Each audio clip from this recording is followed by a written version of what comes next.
ವೀಕ್ಷಕರೇ, ಇದು ಕಲ್ಯಾಣ ಕರ್ನಾಟಕ ಕನ್ನಡಿ ಸುದ್ದಿವಾಹಿನಿ. ನಾನು ನಿಮ್ಮ ಅಯ್ಯನಗೌಡ. ವಿಜಯನಗರ ಜಿಲ್ಲೆ ಹಗರಿಬೊಮ್ಮನಹಳ್ಳಿ ತಾಲೂಕಿನ ಸಾಂಸ್ಕೃತಿಕ ಗ್ರಾಮ ಹಂಪ ಪಟ್ಟಣದಲ್ಲಿ ನಡೆದಂತಹ ಒಂದು ಮೋಡಿಕಾರರ ಆಟ, ಜನರಿಗೆ ಮನರಂಜನೆ ನೀಡಿದಂತಹ ಮೋಡಿಕಾರರ ಆಟ.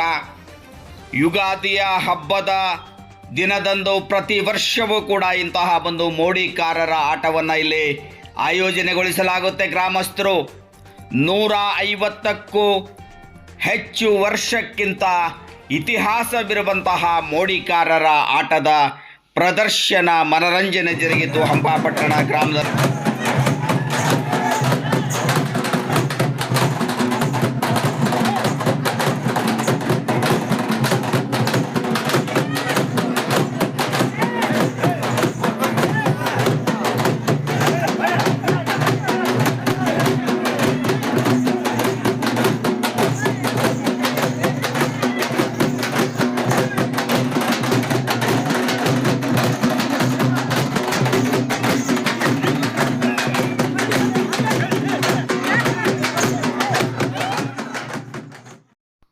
ಹಂಪಾಪಟ್ಟಣ ಗ್ರಾಮದಲ್ಲಿ ಯುಗಾದಿಯ ಪಾಡ್ಯದಂದು ಜರುಗುವಂತಹ ಮೋಡಿಕಾರರ ಆಟ ತನ್ನದೇ ಆದಂತಹ ಒಂದು ಇತಿಹಾಸ, ಪರಂಪರೆಯನ್ನು, ಮಹತ್ವವನ್ನು ಹೊಂದಿದೆ. ಅಪಾರ ಜನಸ್ತೋಮ ನಕ್ಕು ನಗಿಸುವುದರ ಮೂಲಕ ಬೇಸಿಗೆ ಬಿಸಿಲಿನ ಧಗೆ ಮರೆಸಿ ಎಲ್ಲರಿಗೂ ಸಂತೋಷದ, ಉತ್ಸಾಹದ ಹೊನಲನ್ನು ಹರಿಸಿತು. ಮೋಡಿ ಎದುರು ಮೋಡಿ, ಇಂತಹ ಒಂದು ಮನರಂಜನೆ ಪ್ರತಿ ಯುಗಾದಿ ಪಾಡ್ಯದಂದು ನಡೆಯುತ್ತೆ. ಸಾಂಸ್ಕೃತಿಕ ಗ್ರಾಮ ಎಂದೇ ಹೆಸರು ಪಡೆದಿರುವಂತಹ ವಿಜಯನಗರ ಜಿಲ್ಲೆ ಹಗರಿಬೊಮ್ಮನಹಳ್ಳಿ ತಾಲೂಕಿನ ಹಂಪಾಪಟ್ಟಣದ ಗ್ರಾಮದಲ್ಲಿ ಅದೇ ಗ್ರಾಮದ ಗ್ರಾಮಸ್ಥರಿಂದ ಮೋಡಿಕಾರರ ಆಟದ ಮೋಜು.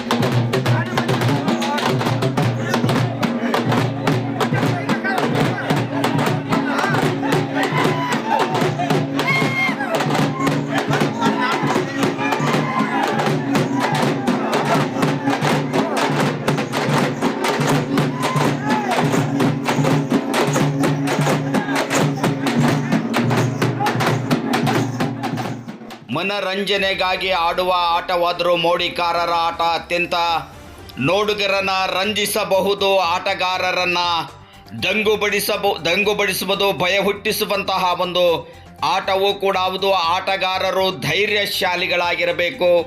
ಈ ಒಂದು ಗ್ರಾಮದಲ್ಲಿ ಮೊದಲು ಗ್ರಾಮದ ಪ್ರಮುಖ ಬೀದಿಗಳಲ್ಲಿ ರಂಗಿನ 5 ಚೌಕಟ್ಟನ್ನು ನಿರ್ಮಿಸಿ ಅದರೊಳಗೆ ಶಕ್ತಿ ದೇವತೆಯನ್ನು ಪ್ರತಿಷ್ಠಾಪಿಸಲಾಗುತ್ತದೆ. 5 ರಂಗದ ಒಳಗೆ ಹೋಳಿಗೆ, ರೊಟ್ಟಿ, ಸಂಡಿಗೆ, ಹಪ್ಪಳ, ತಿಂಡಿ ತಿನಿಸುಗಳ ಇಟ್ಟು ಮೋಡಿಕಾರರ ಆಟಕ್ಕೆ ಎಲ್ಲರೂ ಅಣಿಯಾಗುತ್ತಾರೆ. ನಂತರ ಆಟದ ಪ್ರತಿವಾದಿಗಳನ್ನು ಕರೆತರಲು ಹಲಿಗೆ ವಾದನದ ಮೂಲಕ 6 ಜನ ಮೋಡಿಗಾರರ ಆಟಗಾರರನ್ನು ಮೆರವಣಿಗೆಯ ಮೂಲಕ ಕರೆತರಲಾಗುತ್ತೆ. ಇದು ಪರಂಪರೆ. ನಂತರ ಶಕ್ತಿ ದೇವತೆಯನ್ನ, ಆರಾಧಕನನ್ನ ರಂಗ ಮಂಟಪಕ್ಕೆ ಕರೆತಂದ ಬಳಿಕ ದೇವಿಗೆ ಪೂಜಿಸುವ ಮೂಲಕ ತಮ್ಮ ಶಕ್ತಿಯ ಮೂಲಕ ಜನರನ್ನು ರಂಜಿಸುತ್ತಾ ತಮ್ಮ ಪರಾಕ್ರಮದ ಮೂಲಕ ಹಲಿಗೆಯ ನಾದಕ್ಕೆ ತಕ್ಕಂತೆ ಹೆಜ್ಜೆ ಹಾಕುತ್ತಾ ರಂಗ ಮಂಟಪದ ಮೇಲೆ ವಸ್ತುಗಳನ್ನು ಕದಿಯಲು ಬರುತ್ತಾರೆ. ರಂಗ ಮಂಟಪದ ಶಕ್ತಿ ದೇವತೆಯು ಆರಾಧಕರ ಮೈ ಮೇಲೆ ದೇವತೆಯನ್ನು ಆಹ್ವಾನಿಸಿಕೊಂಡು ಬೇವಿನ ತಪ್ಪಲನ್ನು ಹಿಡಿದುಕೊಂಡು ತನ್ನ ವಿವಿಧ ಮೋಡಿಗಳನ್ನು ಪ್ರತಿವಾದಿಗಳು ಎದುರಿಸುತ್ತಾರೆ. ಇಂತಹ ಒಂದು ಮನರಂಜನೆ ನಡೆಯಿತು ಹಂಪಾಪಟ್ಟಣದ ಗ್ರಾಮದಲ್ಲಿ ಯುಗಾದಿ ಪಾಡ್ಯದಂದು.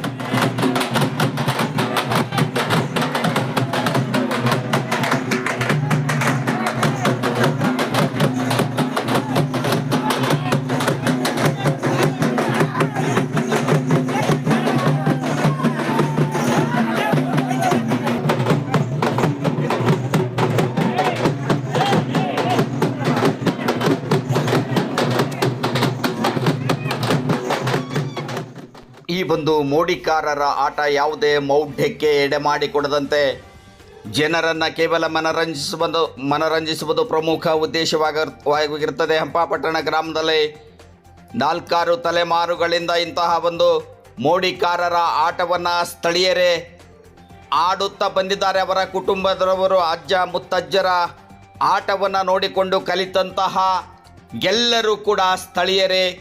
ಎಚ್ ಫಕೀರಪ್ಪನವರು ಈ ಸಂದರ್ಭದಲ್ಲಿ ಈ ಒಂದು ಮೋಡಿಕಾರರ ಆಟದ ವಿವರಣೆಯನ್ನು ನೀಡಿದರು.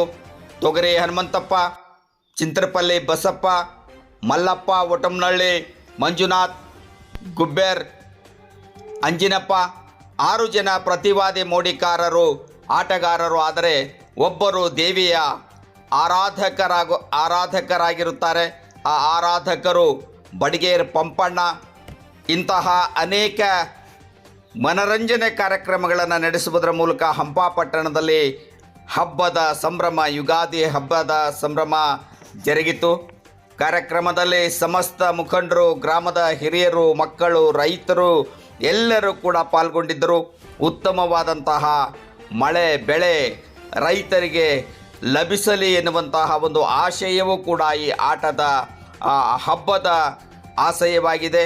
ಇಂತಹ ಒಂದು ಆಟವನ್ನು, ಮೋಡಿಕಾರರ ಆಟವನ್ನು, ಇತ್ತೀಚೆಗೆ ನಶಿಸಿ ಹೋಗುತ್ತಿರುವಂತಹ ಮೋಡಿಕಾರರ ಆಟವನ್ನು ರಂಜನೆಗಾಗಿ, ಮನರಂಜನೆಗಾಗಿ ಹಂಪಾಪಟ್ಟಣ ಗ್ರಾಮದ ಸ್ಥಳೀಯರೇ ಆಯೋಜಿಸುವುದರ ಮೂಲಕ ಜನರನ್ನು ರಂಜಿಸಿದರು. ಈ ಒಂದು ಹೊರಸಿನ ಮೇಲೆ ಹೊತ್ತು ತರುವಂತಹ ಆ ಮೋಡಿಕಾರರ ಏನೋ ಒಂದು ದೃಶ್ಯ ಇದೆ, ಇನ್ನಷ್ಟು ರಂಜಿಸಿತು, ಜನರ ಗಮನವನ್ನು ಸೆಳೆಯಿತು. ಈ ಎಲ್ಲವನ್ನು ನಮ್ಮ ವಾಹಿನಿಗೆ ವಿವರಣೆಯನ್ನು ನೀಡಿದ್ದಾರೆ ಕೇಶವಮೂರ್ತಿ ಅಂಬ್ಳೆಯವರು. ಧನ್ಯವಾದಗಳನ್ನು ಅರ್ಪಿಸೋಣ. ಇಂತಹ ಒಂದು ನಶಿಸುವಂತಹ ಕಲೆಗೆ ಮತ್ತೆ ಜೀವ ತುಂಬುವಂತಹ ಕೆಲಸವನ್ನು ಮಾಡ್ತಾ ಇರುವಂತಹ ಹಂಪಾಪಟ್ಟಣ ಗ್ರಾಮದ ಸಮಸ್ತ ನಾಗರಿಕರಿಗೂ, ಈ ಮೋಡಿಕಾರರ ಆಟದ ವೇಷಗಾರರಿಗೂ ಅಭಿನಂದನೆಯನ್ನು ಸಲ್ಲಿಸೋಣ. ಜಾನಪದ ಕಲೆಗಳು, ಮೂಲ ಮಣ್ಣಿನ ಕಲೆಗಳು ನಶಿಸಬಾರದು. ಕಲೆ, ನಾಟಕ, ಸಂಸ್ಕೃತಿ, ಜಾನಪದ, ದೊಡ್ಡಾಟ, ಬಯಲಾಟ ಎಲ್ಲವುಗಳು ಕೂಡ ಇನ್ನೂ ಕೂಡ ಗ್ರಾಮೀಣ ಪ್ರದೇಶದಲ್ಲಿ ಜೀವಂತ